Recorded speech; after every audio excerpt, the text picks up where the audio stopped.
What up YouTube, it's your boy ProfessorStix back at it again with another Call of Duty Warzone video. Today we're going to be comparing the new MG82 and the STONER 63. We'll be comparing these stats, we'll look at the recoil pattern, and I'll be sharing with you the best attachments. If this is your first time here, make sure you hit that subscribe button. I make Warzone tips and tricks videos and I compare the best weapons in Warzone. Let's get into it. The MG82 has an ADS speed of 347 milliseconds and a movement speed of 4.51 meters per second.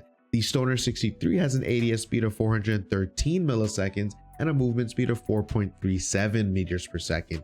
The MG82 has a reload speed of 6.54 seconds and a rate of fire of 916 rounds per minute. That's insane. The STONER 63 has a reload speed of 8.85 seconds, really slow, and a rate of fire of 750 rounds per minute. And so we can see here the MG82 tops the STONER 63 in everything. It's faster ADS, faster movement, faster reload speed, and an insane rate of fire, which makes it an absolute beast. Let's jump into the damage profile. The MG82 does 39 damage to the head, which means it's going to take 7 shots to down a fully armored opponent, compared to the STONER 63, which does 46 damage to the head and takes 5 shots to down a fully armored opponent. The MG82 does 33 damage to the chest, which means it's going to take 8 shots to down a fully armored opponent. And the STONER 63 does 34 damage to the chest, which means it's going to take 7 shots to down a fully armored opponent. Now keep in mind the damage fall off for the MG82 is approximately 40 meters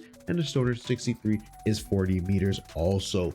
The time to kill if we hit all headshots with the MG82 is 453 milliseconds. That is absolutely insane compared to the STONER 63, which will down a fully armored opponent in 393 milliseconds if you're hitting all of your headshots. Now this is where it gets good. The MG82, if you're hitting all chest shots, will down a fully armored opponent in 519 milliseconds. That is very impressive for an LMG, because this also includes the open bolt delay of 60 seconds. The STONER 63 will down a fully armored opponent in 555 milliseconds, which is also very good. However, with the MG82, if you hit 2 or 3 headshots, you won't reduce your time to kill. But if you hit 4 headshots, you're going to be able to reduce your time to kill to 453 milliseconds. With the MG82, with that insane rate of fire, you're going to be able to hit those shots because it's going to be more forgiving. And you're also going to be able to hit those headshots because the recoil pattern is very tight.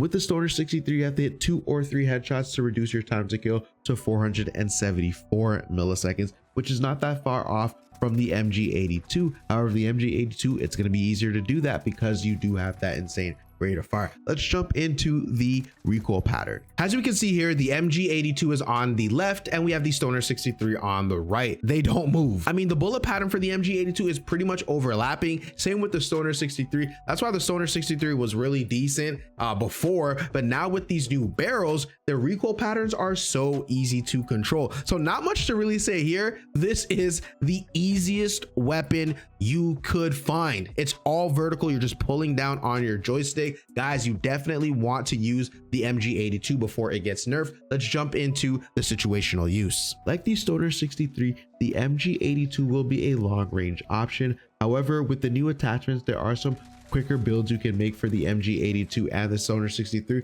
which makes it super viable in game modes like Rebirth Island. The insane rate of fire makes it super forgiving, and the MG82 has a 100 round mag compared to the STONER 63, which has a 75 round starter mag. You can be sure that you are going to rip a lot of enemy armor with the MG82. You don't have to use another attachment for ammunition. All right, so here are the attachments. All right, so for the attachments for the MG82, you're gonna wanna go with the agency suppressor, the 16.4 inch task force. Now keep in mind, these barrels have been significantly buffed. They are a game changer. Take in the task force right now. It's going to give you bullet velocity, horizontal recoil control, effective damage range, and vertical recoil control. This is pretty much the equivalent to the modern warfare longest barrels. Now, in Rebirth Island, you have 2 choices. You can either go with the task force, which is going to slow down your ADS speed. It's also going to slow down your sprint moving speed. I know some of you guys prioritize movement,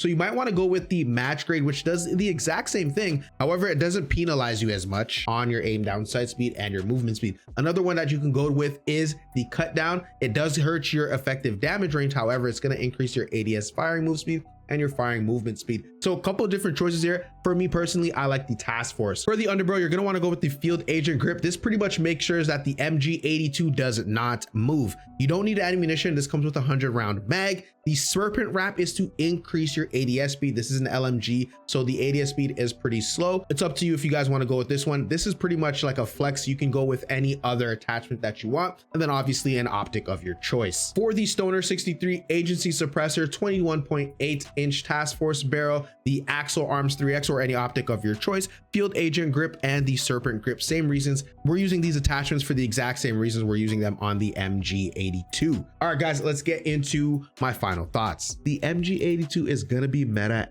ASAP. You need to work on upgrading this gun as soon as possible. It's excellent at mid to long range. With the AMAX getting nerfed, the MG82 is your go-to. In terms of that raw TTK, it is absolutely insane. That rate of fire makes it super forgiving and an easy weapon to use. It is still an LMG, so you are going to be less mobile, but if you build it for that max range and no recoil, I'm telling you, you're not going to be disappointed. All right, guys, that's it for me. As always, make sure you hit that like button, make sure you hit that subscribe button so you can find your way back for more Call of Duty content. I'll see you guys on the next one.